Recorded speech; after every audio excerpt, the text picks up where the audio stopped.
আশুলিয়ার বাইপাইলে ঢাকা-টাঙ্গাইল মহাসড়কে ঢাকাগামী লেন অবরোধের 2 দিন পার হতে চললেও এখন পর্যন্ত সড়ক থেকে সরানো যায়নি আন্দোলনকারীদের।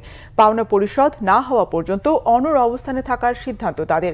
অবরোধকারী শ্রমিকরা বলছেন, কোনো রকম নোটিশ ছাড়াই গত মাসের বেতন ভাতা পরিশোধ না করে বুড়ির বাজার এলাকার বার্ডস গার্মেন্টস অনির্দিষ্টকালের বন্ধ ঘোষণা করে মালিকপক্ষ।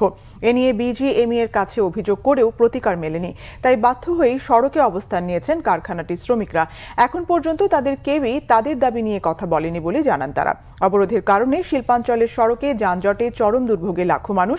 এদিকে 3 মাসের বকেয়া বেতনের দাবিতে গাজীপুরে ঢাকা-ময়মনসিংহ মহাসড়কে অবরোধ করে বিক্ষোভ করেছে শ্রমিকরা। গেল কয়েক মাস ধরে বকেয়া বেতন পরিশোধ না করেই এপিএল অ্যাপারেলস কারখানা বন্ধ রাখা হয়েছে বলে শ্রমিকরা অভিযোগ করেছেন।